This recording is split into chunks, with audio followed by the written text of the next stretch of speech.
The night before my wedding, my parents drugged me and shaved my head. That's the sentence I never thought I'd say out loud, let alone live through. But before you shake your head in disbelief, let me take you there, because it didn't begin in horror. It began in sweetness, in laughter, in the kind of family closeness that makes outsiders jealous. Now, before I go further, if you've ever lived through something wild your own family did to you, leave a comment or a like. It's the little push that lets me keep telling these stories. And trust me, your support is the reason women like me feel less alone. So, who am I? I'm Tiana Brooks, 29 years old, born and raised on the west side of Detroit. The type of woman who plans ahead, keeps receipts, and knows how to make a dollar stretch. I'm the one in the family who always did everything right. Graduated college, worked a steady job in project management, bought a modest home, paid my car note on time. The one my parents bragged about to the ladies in their church group. And yet somehow I became the one they feared most. That Thursday night, my apartment was glowing like a little bridal headquarters. My phone wouldn't stop buzzing with last-minute group texts from bridesmaids. The silk robe with bride embroidered across the back was hanging by the closet door.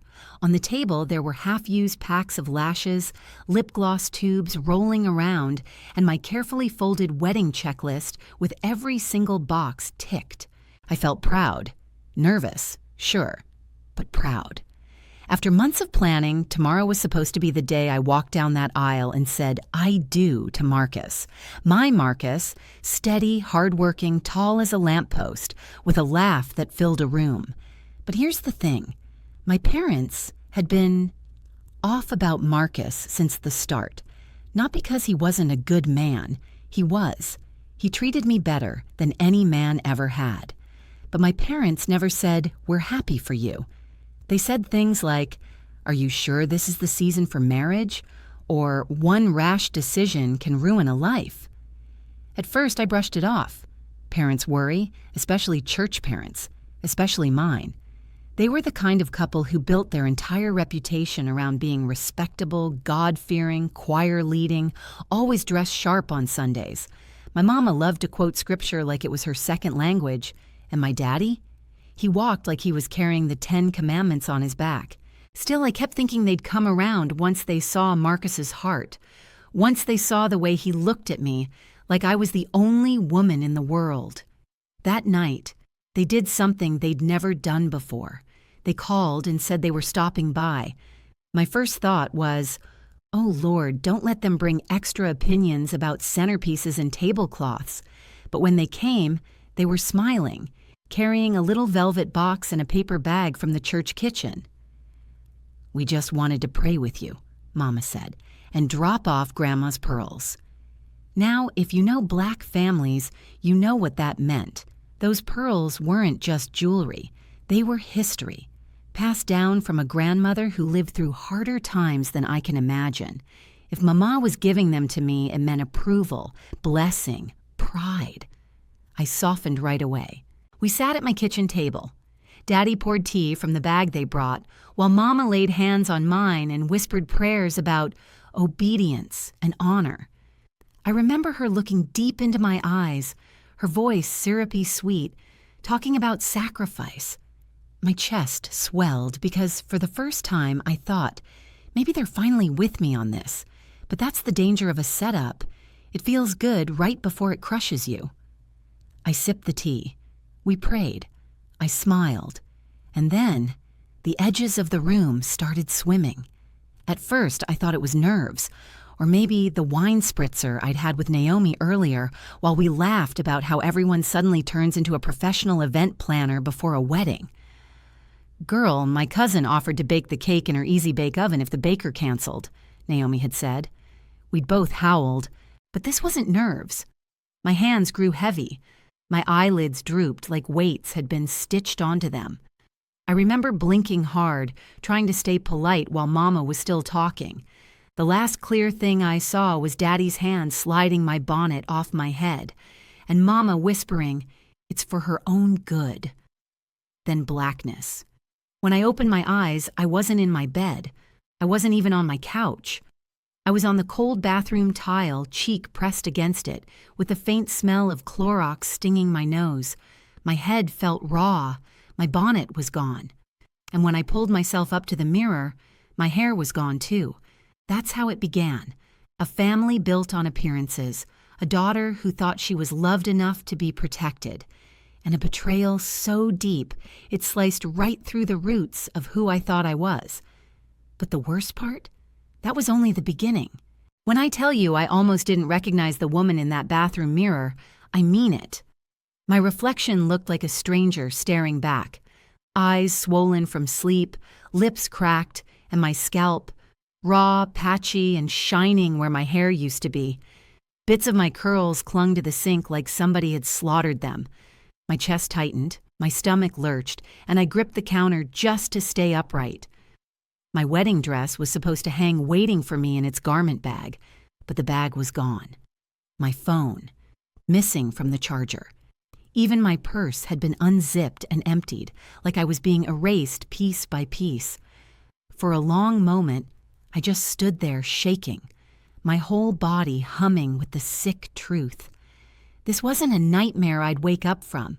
It was a decision my own parents had made. And if that wasn't bad enough, there was a folded note taped to the mirror in Mama's handwriting. "For your own good," it said. "Marriage is a burden you are not ready to carry. Obedience brings blessings. God disciplines those He loves." My throat closed up reading those words. Not love, not pride, discipline. Like I was a child, not a grown woman about to walk down the aisle. They had drugged me, shaved me, stolen my joy, and left a Bible verse taped to the glass as if that would justify it. I sat on the edge of the tub, trembling. All I could think was, Marcus. How would he even look at me now? Would he think I got cold feet and disappeared? Would he believe whatever story my parents fed him? Weddings in our family were more than personal milestones. They were public theater. Canceling wasn't just canceling. It was an announcement to the entire community that I had failed. Failed as a daughter. Failed as a woman. Failed as a bride. I could already hear the whispers. Poor Tiana, she must have messed it all up somehow. That shame sat on my shoulders, heavier than the baldness itself. My hands curled into fists. I wanted to scream, to throw something, but the sound died in my chest. Instead, I laughed, short and sharp, because the only way not to fall apart in that moment was to picture Big Mama's voice in my head. She'd say, "Baby, if they wanted you bald, they could have just asked the Lord for humility, not the clippers in the middle of the night." And somehow that ridiculous thought steadied me. But still, what now? What if I didn't show up? What if Marcus believed the lies? What if every cousin, aunt, and old church lady who lived for gossip decided I was broken goods? The weight of those what-ifs pressed down like bricks. I stumbled to the trash can to look for any clue about what had been done to me. That's when I saw it. A tiny fleck of gold thread caught in a wad of tissue. It was small, almost nothing, but I knew that color. It was the same shimmering gold stitched into the hem of Mama's choir robe. It shouldn't have been in my bathroom trash. My skin went cold. And they hadn't just shaved me. They'd brought their church bag, their props, their little accessories to stage this whole thing like it was some ritual of righteousness. The air felt tighter in my chest. I pressed my palm to my raw scalp and whispered, "Why, Mama?" But the silence gave me no answer. Then I noticed something else on the counter, a half-empty pill bottle. Over-the-counter antihistamines, strong enough to knock somebody out cold if you crushed enough into tea. The cap was still warm, like it had been twisted just hours ago. They hadn't even bothered to hide it properly. That's when the fear turned into fury. My parents thought they could control me with their holy act, their tea, their scissors. But if they believed this humiliation would stop me from walking into that wedding, they didn't know the woman they raised. My scalp burned, my stomach churned, and my pride was bleeding, but a small spark lit inside me. They wanted me hidden. They wanted me silent. But maybe just maybe, I could flip this. And that tiny piece of gold thread in the trash, it wasn't just fabric, it was proof. The house was too quiet, like it was holding its breath.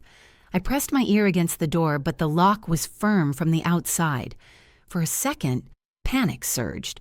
What if they planned to keep me here until the wedding was over?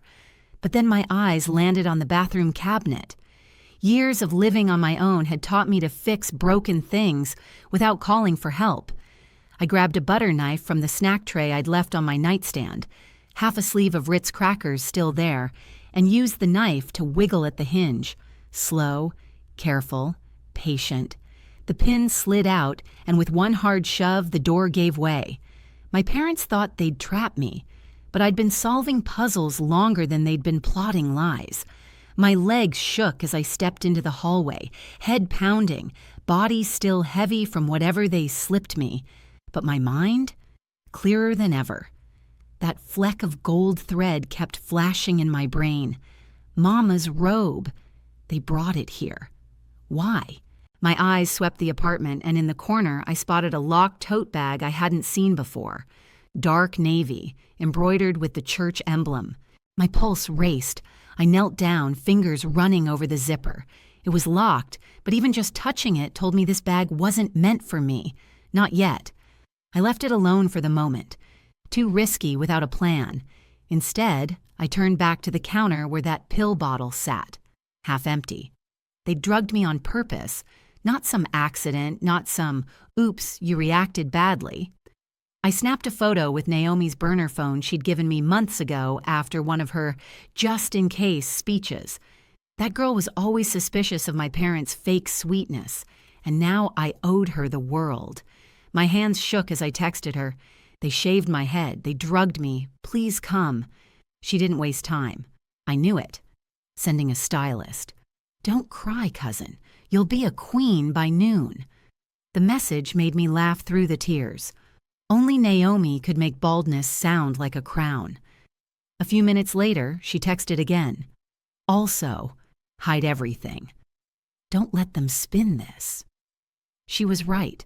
If my parents wanted to frame me as weak, crazy, unfit to marry, I needed to stack evidence. I bagged the pills in a Ziploc from my kitchen, snapped the note Mama left on the mirror, and even scooped some of the curls out of the sink. My heart slowed as I realized something crucial. My parents had a weakness. For decades, they built their lives around appearances.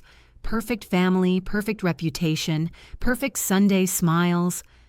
And now they'd left a trail of imperfection right in my own bathroom. They would never survive that truth if it became public. That was my opening. That was my spark.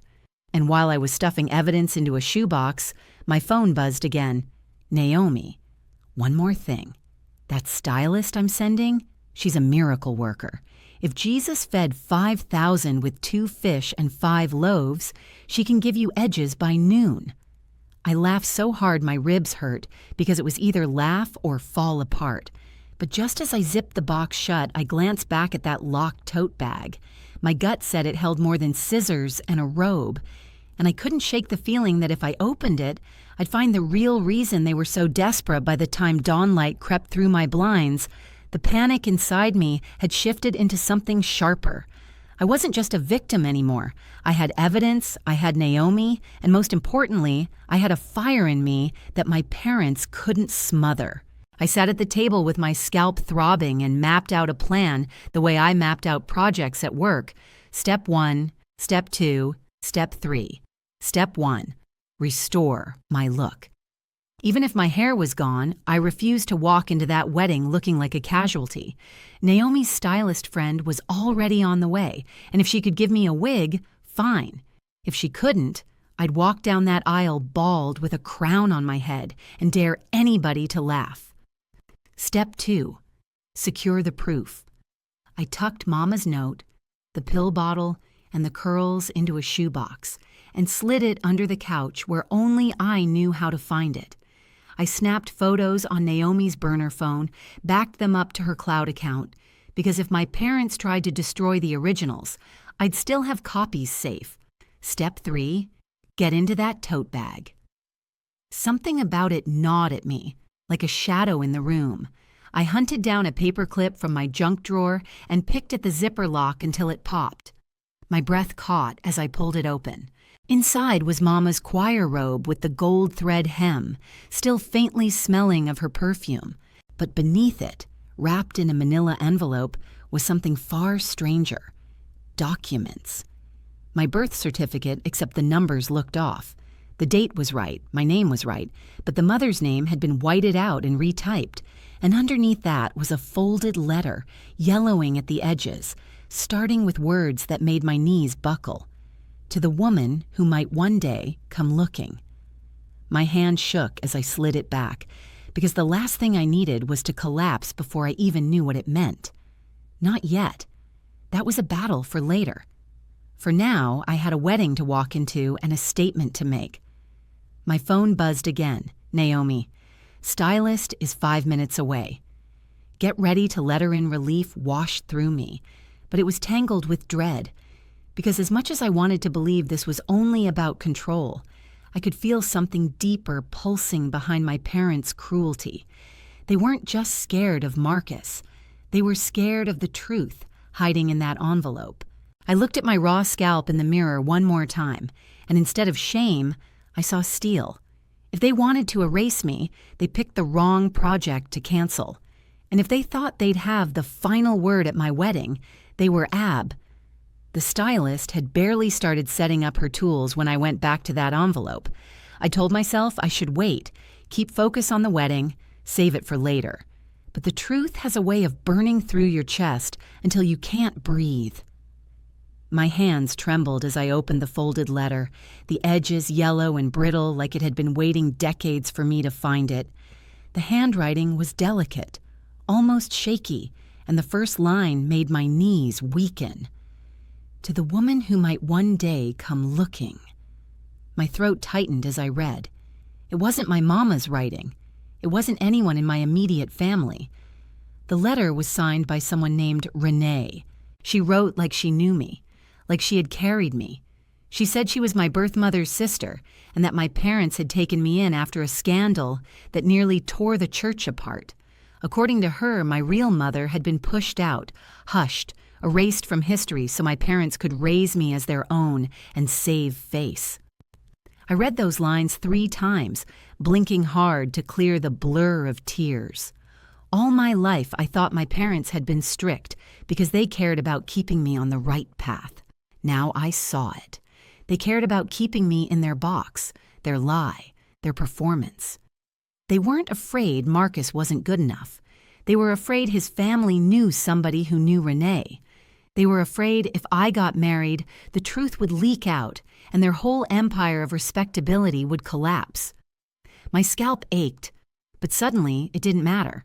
My bald head wasn't the shame. It was the masks slipping off them. For the first time since waking up on that bathroom floor, I didn't feel weak. I felt angry. I felt awake. And under that anger, I felt a strange kind of relief. Because for so long, I'd thought maybe I wasn't good enough. Maybe I was the problem. Maybe I was the disappointment. But this wasn't about me being unworthy. This was about them being terrified. Terrified of truth. Terrified of exposure. Terrified of the very thing I now held in my hand. My chest heaved as I whispered, "So this is why." Every memory of my mama's eyes narrowing at Marcus, my daddy's stiff silence whenever wedding plans came up, every "Are you sure, baby?" suddenly snapped into place. They weren't protecting me. They were protecting themselves. I pressed the letter to my chest, closed my eyes, and for a second imagined Renee's face. Did she look like me? Did she laugh the way I do? Did she spend years wondering what happened to me? The baby her own sister had claimed? My whole identity tilted on its axis, but instead of falling apart, I felt a spine stiffen inside me. They shaved me, they drugged me, but they could not take this truth, this bloodline, this proof that I was never theirs to own. When Naomi's knock came at the door, I shoved the documents back into the envelope and hid it under a cushion. She barged in with her usual fire, hugging me tight, whispering, "Lord, have mercy, cousin, look at you, you still fine." Behind her, the stylist wheeled in a kit that looked like it could rebuild Rome. I laughed, shaky but real, because Naomi had a gift for taking the sharpest pain and softening it with her outrageous mouth. "Girl, edges or no edges, you're about to shut that wedding down," she said, winking. But under her jokes, her eyes burned serious. She knew something big was happening. I wanted to spill everything right there, to hand her the letter and collapse in her arms, but I held back. Not yet, because now I had leverage. And leverage was power. I didn't just want revenge, I wanted justice. I wanted them to feel the same trembling fear they had forced into me, the same shame they'd coated my life with like heavy perfume. As the stylist prepped my scalp, I caught my reflection in the mirror again. Bald, raw, but strong. And I thought of all the women before me who had been silenced, erased, rewritten to make others look holy. I wasn't about to join their ranks. My parents thought they'd humiliated me. What they really did was hand me the weapon I'd been missing. The truth was on my side now, and when I walked into that wedding, it wouldn't be with my head bowed. It would be with my crown raised, even if it was just a jeweled headband hugging a bald scalp. Mama and Daddy thought they broke me. What they didn't know was that they had built me for this very moment, out to learn I write my own scripts, to stop this wedding. The stylist, a tall woman with honey brown skin and eyes sharp as glass, looked me over without flinching. She didn't gasp at my bald head or pity me. She just set her case down and said, "We're not hiding this. We're highlighting it." That sentence alone nearly broke me open, because all morning I'd been thinking about hiding, covering, making myself small. And here was a woman telling me my power wasn't in what was missing, but in what I still had. She massaged my scalp gently, checking the raw patches where the clippers had scraped too close. Her touch was clinical but kind, like a healer. Then she started working. Out came powders and creams, jewel-toned scarves, a delicate crown-shaped headband that shimmered with rhinestones. She laid them out like weapons on a battlefield. Naomi leaned in, whispering, "See? I told you edges are optional. Cheekbones are forever." We both laughed, and that laughter wrapped around me like a blanket. When the stylist finished, I stared at the mirror in silence.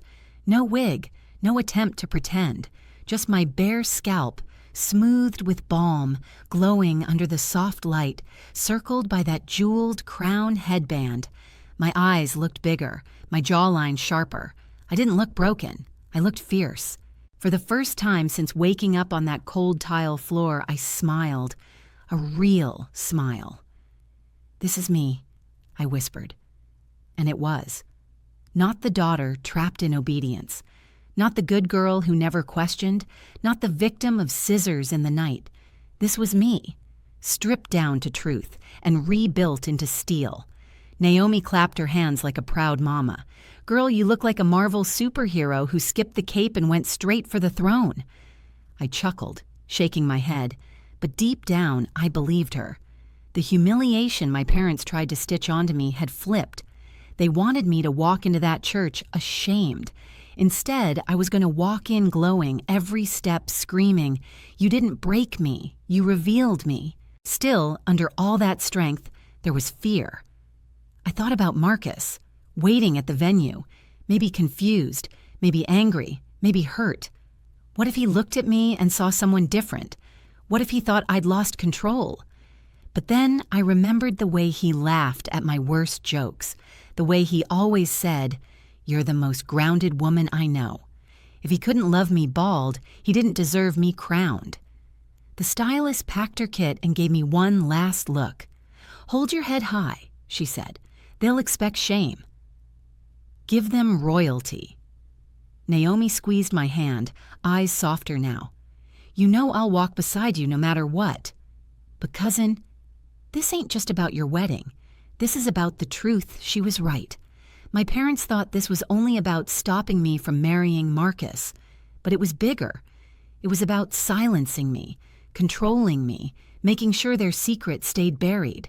And I realized then that I wasn't just preparing for vows. I was preparing for war. I took one last glance at myself in the mirror, my bald head gleaming like polished stone, the jeweled crown catching light. A tear slid down my cheek, but it wasn't sadness. It was a vow to myself. No more shrinking, no more silence. Tomorrow, or today really, I would stand before everyone, family, friends, church folk, gossiping aunties, and I wouldn't just be a bride. I would be the storm that broke their facade wide open. And for the first time, I was ready. The venue sat like a jewel box in the middle of downtown Detroit, all glass windows and polished marble floors, the kind of place you booked a year in advance and prayed you could afford. By the time Naomi drove me up, the sun was climbing high, painting everything gold, and I swear my heart beat so loud I thought people outside could hear it. My palms were slick, my throat dry, but I wasn't backing out. Not today. Inside, the air buzzed with chatter. Aunties in wide-brimmed hats were fanning themselves like they were in the front pew of church. Cousins were snapping selfies in front of the floral arch. The choir director had already lined up his singers in matching robes, humming little practice notes that echoed off the marble walls. It should have been my perfect day. Instead, it was a battlefield. I kept my head high, crown glittering, bald scalp glowing like a spotlight. Heads turned, gasps followed. A wave of whispers rolled across the room. Some women clutched their pearls. Others widened their eyes like they were seeing something scandalous. I caught one cousin elbowing another, mouthing, "She bold!" The gossip was thick, but I refused to flinch. The wedding coordinator nearly dropped her clipboard when she saw me. She pulled me aside, whispering, "Tiana, honey." What happened? I looked her straight in the eye and said, "What happened doesn't matter. What matters is the truth. And today, they're not hiding it anymore." She blinked, then nodded slow, the kind of nod that meant she didn't know details but understood strength when she saw it. "All right then," she whispered back. "Do you need anything?" I told her, "A microphone." At the right time, meanwhile, my parents were already working the crowd. I saw Mama gliding through the guests, her robe's gold hem peeking under her dress, whispering in ears, pressing hands, lips pursed in fake sadness. Daddy stood stiff near the front, jaw tight, shaking his head like a man carrying a terrible burden. I caught a snatch of his words to an elder. Poor child had a reaction to medication. Stress. We might have to postpone. Cancel. Spin the story. Control the narrative. That was their playbook. They thought if they planted the lie early, people would believe it by the time I walked in. But what they didn't know was that I'd come loaded with receipts and a plan. I slipped into a side room where Marcus was waiting. His eyes widened when he saw me. He started to speak, but I lifted my hand and pulled out the shoebox of evidence. I showed him Mama's note, the pill bottle, the photos. I showed him the envelope with the letter tucked safe inside. His face went from confusion to rage to something steadier, calmer. He looked at me not with pity, but with pride. "You sure you want to go through with this?" he asked, voice low. I nodded. "Yes. But I need you to understand. This isn't just about us. This is about them. Their lies, their control. I'm not hiding anymore." For a moment, he just stared at me. Then he took my hand and said, "I'm with you. Hair or no hair, secrets or no secrets, I'm with you." The knot in my chest loosened just a little. He wasn't trying to save me. He was standing beside me. That was enough. Back in the main hall, the music started. Guests hushed. Mama and Daddy settled into the front row, smug, certain they had framed the story already. The choir director raised his hands to signal the opening song. I gave the coordinator a nod, and she slipped the microphone onto the podium. I walked out before anyone expected it. No veil, no wig, no shame. Just me, my bald head gleaming, crown glittering, gown flowing like liquid white fire. The room gasped. The whispers shot like sparks. But I didn't stop. I took my place at the front, lifted the mic, and looked straight into the crowd. Their eyes were waiting for embarrassment, for excuses, for silence. Instead, I gave them my voice. The microphone hummed in my hand, and for a moment the silence was so thick I could hear my own heartbeat. Every eye was on me. Old friends, church folk, relatives I hadn't seen in years. They were waiting for the bride speech, the blushing apology, the nervous breakdown. But what they got was nothing like that. I lifted my head, the jeweled crown glinting under the lights, and said in a clear voice, "I know you see me. And yes, I am bald. But what you don't see is the truth of why I am standing here like this today." The gasp was audible, like air sucked out of the room. People shifted in their seats. Someone coughed. My parents froze, smiles cracking like porcelain. I didn't shout. I didn't cry. I just laid it down, steady as stone. Last night, in this very city, my own parents drugged me. They shaved my head. They locked me in my own apartment. And then they left a note telling me it was for my own good. Murmurs shot through the crowd, some sharp, some disbelieving. A lady in the second row pressed her hand to her chest. The choir singers whispered among themselves, robes rustling like leaves in the wind. Mama half rose from her seat, shaking her head, but I lifted the folded note high in the air. This is their handwriting. This is what they left me with. I walked to the podium, laid the note down for everyone to see, and added the little Ziploc bag with the crushed pill residue and the bottle. This is what they gave me. This is what they thought would stop me. The room grew louder, some shocked, some skeptical, but most just stunned into silence. I let it sink in before I spoke again. I am not telling you this for pity. I am telling you this because for too long, this family has been run by fear. Fear of shame, fear of truth, fear of what people will think. I paused, eyes locking with Mama's. Her face was pale now, her lips twitching like she wanted to scream. Daddy sat frozen, hands gripping his knees, jaw clenched so hard I thought his teeth might break. Then I pulled out the manila envelope. My fingers shook, but I held it steady. And that fear is not about me. It's about a secret they've been hiding my whole life. A secret that starts with this. I tapped the altered birth certificate. This is mine. But it's not real. The name of my mother was changed, whited out, rewritten. Because the woman who gave me life was not the woman sitting in the front row today. Gasps rolled through the hall like thunder. The gossip-loving aunties nearly fell out of their chairs. The choir director stopped breathing, I swear. My parents, oh my parents, looked like the floor had cracked open beneath them. I unfolded the letter, my voice firm but trembling just enough for the weight of it to carry. This letter is from Renee, my birth mother's sister.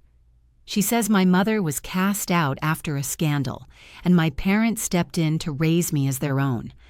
They told the church they were saving me, but really they were saving themselves. From shame, from judgment, from the truth. You could have heard a pin drop. Nobody moved. Even the children had gone quiet, eyes wide as if they knew this wasn't the kind of story you interrupt. I took a deep breath and steadied my voice. So when they shaved my head, when they tried to stop this wedding, it wasn't about Marcus.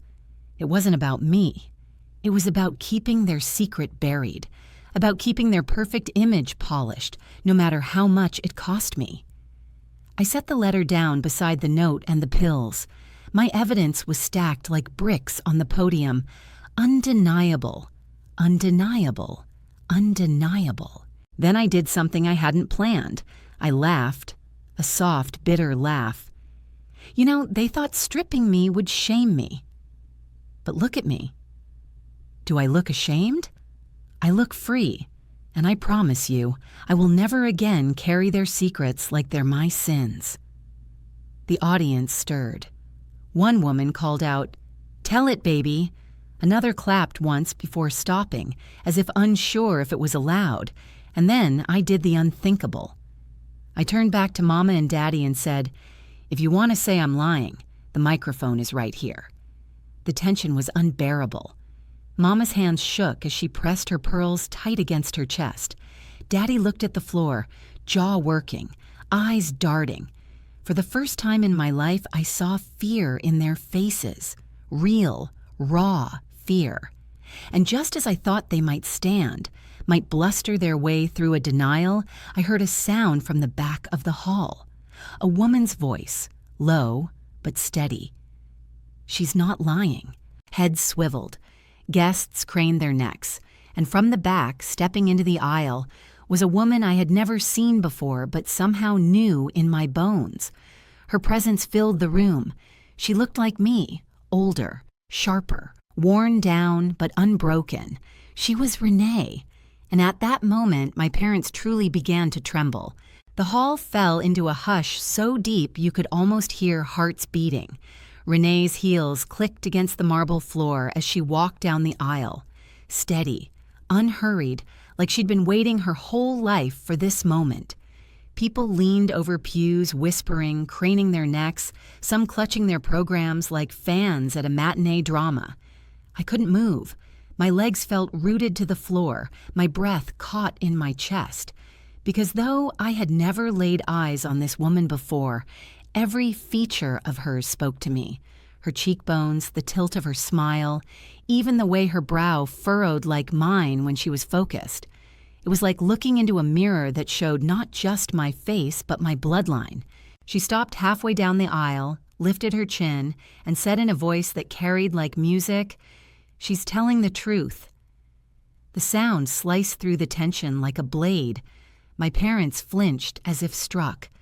Mama's hand clutched Daddy's arm, and for the first time, I saw their composure crack wide open. They weren't smiling, weren't playing dignified saints. They were trembling. Daddy's lips pressed into a thin line, his knuckles white against the pew. Mama's chest rose and fell in shallow, panicked breaths. The room, once full of whispers, now buzzed like a beehive. Questions hissed in low voices. "Who is she? What does she mean? Did you hear that?" And all of it swirled together into a storm they couldn't control. Renee looked directly at me, her eyes soft but unwavering. "I'm your aunt," she said simply, "and I came today because I couldn't let them steal your truth any longer." My knees almost gave out, but Naomi's hand pressed firm against my back, steadying me. I wanted to collapse, to sob, to run down that aisle and embrace her, but I stayed rooted. This wasn't the time for tears. This was the moment the curtain fell. The elder of the church, a man with silver hair and a booming voice, rose from his seat. He raised a hand asking for silence, and when it came, he said, "These accusations are grave. If what this young woman says is true, then the community deserves clarity." His words rang like a gavel. All eyes turned back to my parents. The stage they loved so much was now a witness stand, and they were the defendants. My father opened his mouth, but no sound came. His throat worked like he was swallowing stones. My mother finally stood, her knees wobbling under her silk dress. She opened her arms in a pitiful gesture, the pearls at her throat trembling. "This is not the time for such things," she tried to say, her voice breaking, but the crowd's murmurs drowned her out. She looked around desperately, searching for an ally, but the faces that had once adored her were now hard and questioning. The same mouths that used to praise her casseroles and choir solos were pursed tight, waiting for an explanation. I almost felt sorry for her in that instant, watching her stripped of the one thing she valued most. Control, almost. But then I remembered the cold tile, the shaved scalp, the empty dress bag, the pills, and the pity turned back into steel. I leaned into the microphone and said, "You don't get to decide the time. The truth has its own schedule, and it's here." The crowd erupted again. Some gasps, some claps, even a few amens whispered under breaths. Renee stepped closer, her presence a wall of strength behind me. She didn't need to shout or wave documents. Her face, her voice, her blood was evidence enough. The tremble in my parents' bodies grew visible now.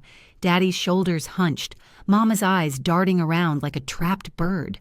For once, the roles had reversed. The girl who had always been quiet, obedient, small, stood tall at the front, commanding the room. And the parents who had always ruled with iron fists and holy words sat small, shaking, exposed. It was the moment I had dreamed of without even knowing it.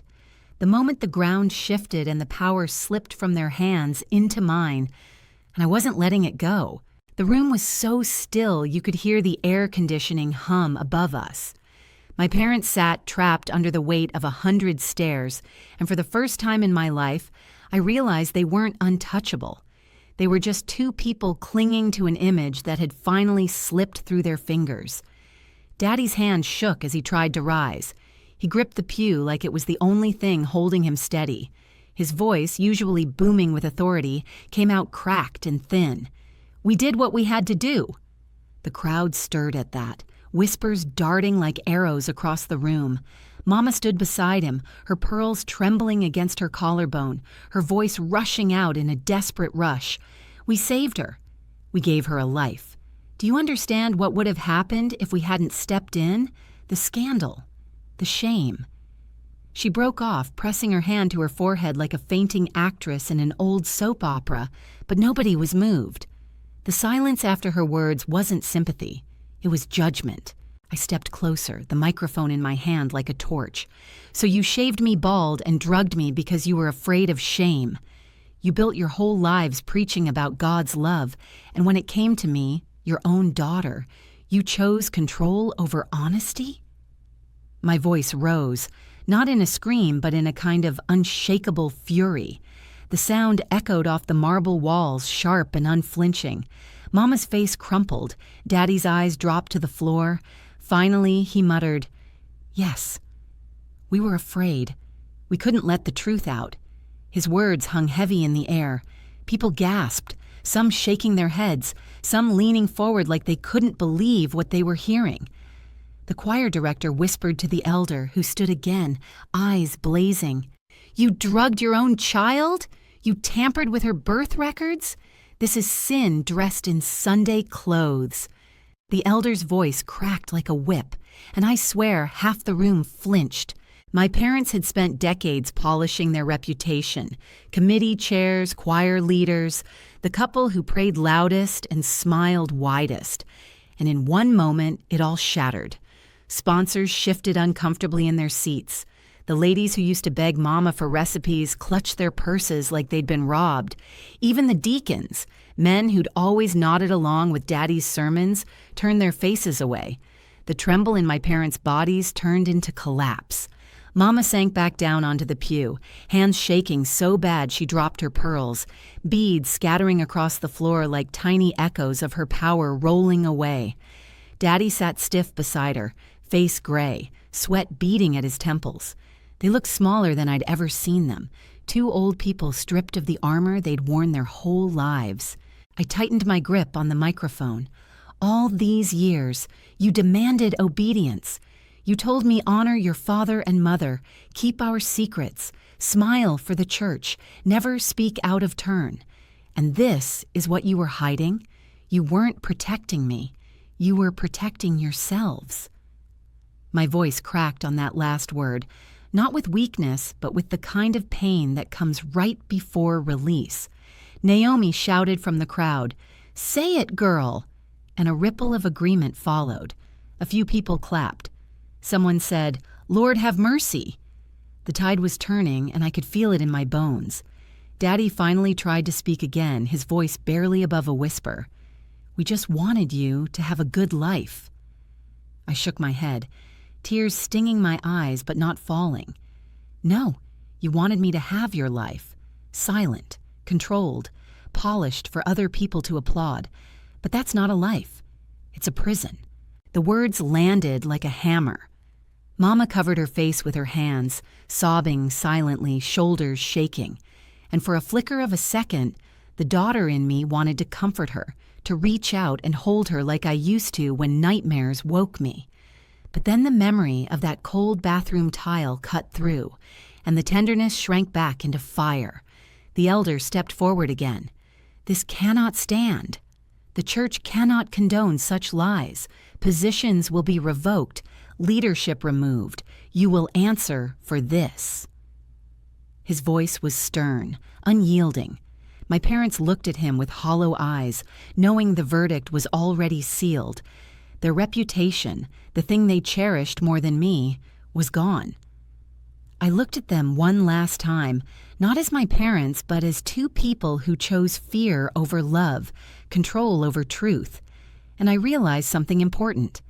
I wasn't trembling anymore. They were. The silence after the elder's words stretched on like a tight rope. Everyone balanced on it, waiting to see if I would fall or walk across. My parents sat slumped in the front row, smaller than I'd ever seen them. Their kingdom of appearances had collapsed in front of the very people they lived to impress.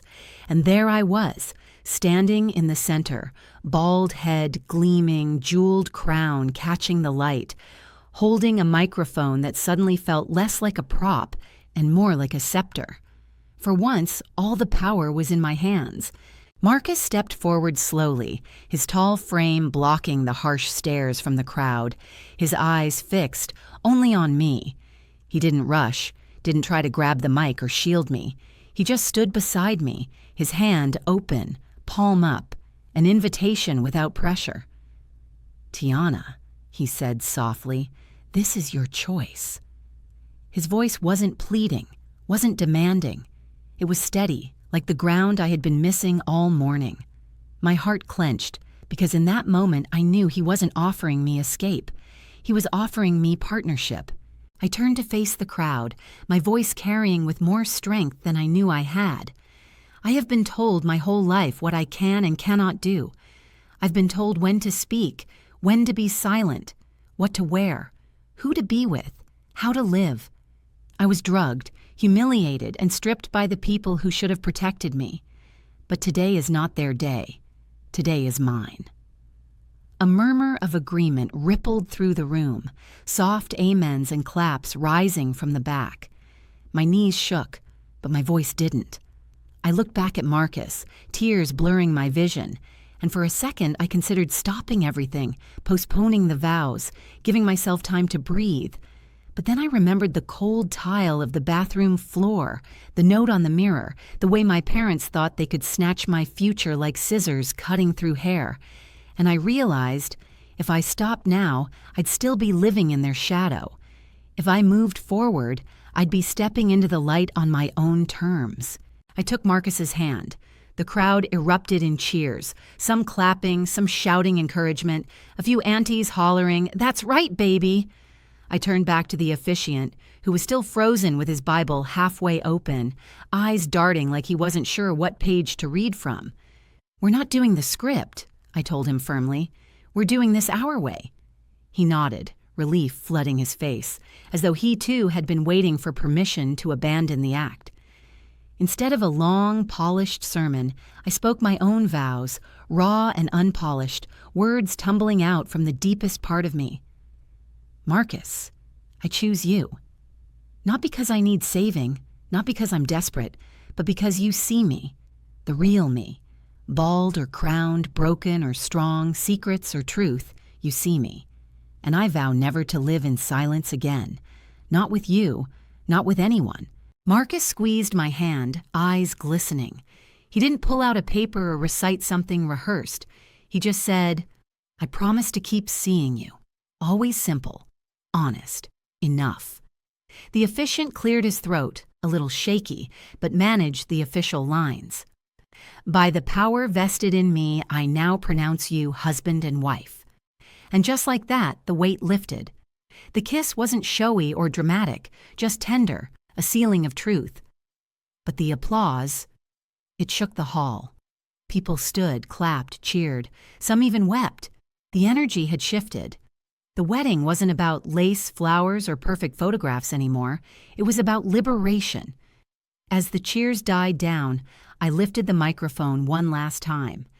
And before anyone objects, If you have the nerve to, then you also have the energy to help clean up after this reception." The room burst into laughter, a wave of joy breaking the tension. Even Naomi hollered, "Tell him, cousin!" For the first time that day, I felt light. The chains of secrets, control, and fear had fallen. The vows weren't just between Marcus and me, they were a vow to myself. Never again would I let anyone else write my story. And as I looked out at the sea of faces, some still shocked, some smiling wide, I knew the fight wasn't over. But the power had shifted for good. The choice had been made, and it was mine. The reception that followed wasn't the one I'd imagined when I booked the venue months ago, but in some strange way it was better. There was no awkward small talk about flowers or cake flavors, no stiff conversations about how lovely the bride looks.